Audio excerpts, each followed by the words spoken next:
Viewers, welcome back to our channel. അപ്പോൾ ഇന്നൊരു morning വ്ലോഗാണ്. രാവിലെ ഒരു 5 മണി തൊട്ട് 9 മണി വരെയുള്ള വിശേഷങ്ങളൊക്കെയാണ്. രാവിലെ എഴുന്നേറ്റ് തിരിയൊക്കെ കത്തിച്ചൊന്ന് പ്രാർത്ഥിച്ചിട്ട് നേരെ ഇതേ അടുക്കളയിലേക്കാണ് പോയത്. ഈ സമയത്താണെന്നുണ്ടെങ്കിൽ എനിക്ക് പേടിയൊക്കെയാണ്. കാര്യം 5 മണി ആയതുകൊണ്ട് നല്ല ഇരുട്ടായിരിക്കും. ഞാൻ അങ്ങനെ അതുകൊണ്ട് പുറത്തോട്ട് ഇറങ്ങത്തില്ല. ഞാനും പിന്നെ അടുക്കളയിലെ കുറേ പാത്രങ്ങളൊക്കെ ആയിട്ട് ഒരു 1.5 മണിക്കൂർ ചിലവഴിച്ച് അങ്ങനെ നിൽക്കും. പിന്നെ ഞാൻ രാവിലത്തേക്കുള്ളതൊക്കെ തലേദിവസം തന്നെ അരിഞ്ഞൊക്കെ വെച്ചിട്ടുണ്ടായിരുന്നു. കാര്യം അരിയാനൊക്കെ ഞാൻ ഇച്ചിരി സ്ലോ ആണ്. പിന്നെ കൊഴുവ ഇരിപ്പുണ്ടായിരുന്നു, അത് എടുത്ത് ഫ്രിഡ്ജിൽ നിന്ന് ഐസ് പോകാനായിട്ട് വെള്ളത്തിലൊക്കെ ഇട്ട് വെച്ച് അങ്ങനെ ചോറിനുള്ള വെള്ളമൊക്കെ വെച്ചിട്ട് ഞാൻ പല്ല് തേക്കാനായിട്ടൊന്ന് ആ ഗ്യാപ്പിൽ പോയി.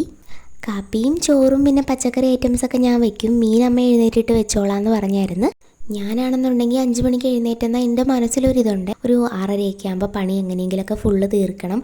അതുകൊണ്ട് പാചകത്തിൻ്റെ ഇടയ്ക്ക് ഞാൻ വേറൊരു പണിക്കും പോകത്തില്ല, അത് തന്നെ ചെയ്തുകൊണ്ടിരിക്കും. ആ ഗ്യാപ്പിൽ വാഷിംഗ് മെഷീനിൽ തുണി കഴുകാൻ ഇട്ടിട്ടുണ്ട്.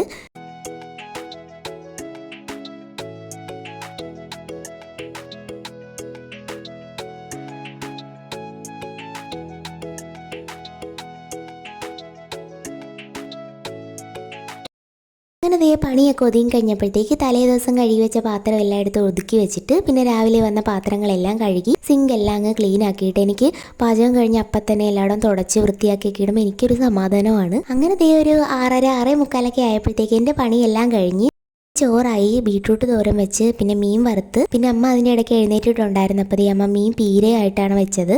അങ്ങനെ അടുക്കളയിലെ പണികളെല്ലാം കഴിഞ്ഞിട്ട് പിന്നെ ഞാൻ നേരെ റൂമിലേക്ക് പോയി. 10 മിനിറ്റ് ഞാൻ പിന്നെയും പോയി കിടന്നു. അപ്പോൾ ചേട്ടായാണെങ്കിൽ നല്ല ഉറക്കമായിരുന്നു. ഞാൻ പിന്നെ വിളിക്കാനൊന്നും പോയില്ല. അലാറം അടിക്കുമ്പോൾ തനിയെ എഴുന്നേറ്റ് വരും. അത് കഴിഞ്ഞ് കട്ടിലൊക്കെ ഒന്ന് ക്ലീൻ ആക്കി ഒരു 7 മണിയൊക്കെ ആയപ്പോൾ ചേട്ടായി എഴുന്നേറ്റ്. അങ്ങനെ ക്ലീനിങ് ഒക്കെ കഴിഞ്ഞിട്ട് പിന്നെ ഞങ്ങൾ രണ്ടുപേരും കൂടെ കാപ്പി കുടിക്കാനായിട്ടിരുന്നു. ഉപ്പുമാവും കട്ടൻ ചായയും പഞ്ചസാരയൊക്കെ ആയിരുന്നു. പഴം വാങ്ങാനായിട്ട് മറന്നു പോയിട്ടുണ്ടായിരുന്നു. അങ്ങനെ ഞങ്ങൾ ഓരോ വർത്തമാനമൊക്കെ പറഞ്ഞുകൊണ്ടിരുന്ന ഫുഡൊക്കെ കഴിച്ച് ഈ ഒരു ടൈമിലാണ് എന്തെങ്കിലും സംസാരിക്കാനൊക്കെ ടൈം കിട്ടുന്നത്. പിന്നെ രാവിലെ പോയാൽ വൈകിട്ടാണ് രണ്ടുപേരും കാണുന്നത്, അതുകൊണ്ടാണ്.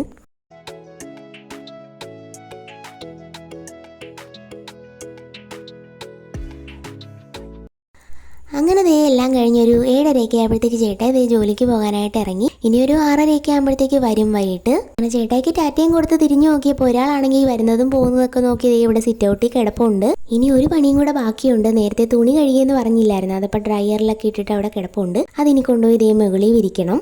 വേറെ ആരും ഇല്ലേ ഇവിടെ ഒന്നും ചെയ്യാനെന്ന് ഓർക്കരുത് കേട്ടോ. എനിക്ക് പോകാനായിട്ട് സമയമുണ്ട്. എൻ്റെ ബസ് ഒരു 8:45 കഴിഞ്ഞേ വരത്തുള്ളൂ. അതുകൊണ്ട് ഞാൻ ചെയ്യുന്നതേ ഉള്ളൂ.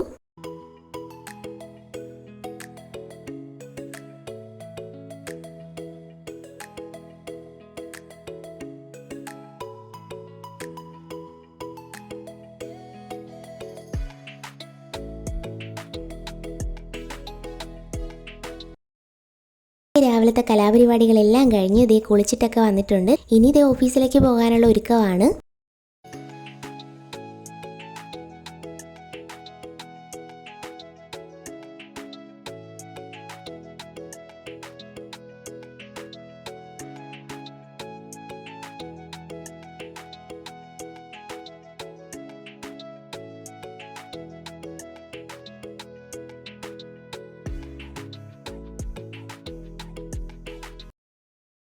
ജോലിയൊക്കെ ഉള്ള ടൈമിലാണെന്നുണ്ടെങ്കിൽ രാവിലെ ഇതുപോലെയാണ്. രണ്ടുപേരും രാവിലെ എഴുന്നേൽക്കുമ്പോൾ ഓരോ പണികളൊക്കെ ചെയ്യും. രണ്ടുപേരും 2 വഴിക്ക് പോകും. വൈകുന്നേരം ഒരു 6:30 ആകുമ്പോൾ വരും. സമയം ഇപ്പോൾ 9 മണിയാകാറായിട്ടുണ്ട്. അപ്പോൾ എൻ്റെ ബസ്സിനുള്ള ടൈമായി. രാവിലത്തെ ഞങ്ങളുടെ വിശേഷങ്ങൾ അത്രയേ ഉള്ളൂ. വീഡിയോ ഇഷ്ടപ്പെട്ടാൽ നമ്മുടെ ചാനൽ സപ്പോർട്ട് ചെയ്യാൻ മറക്കല്ലേ. ടാറ്റാ.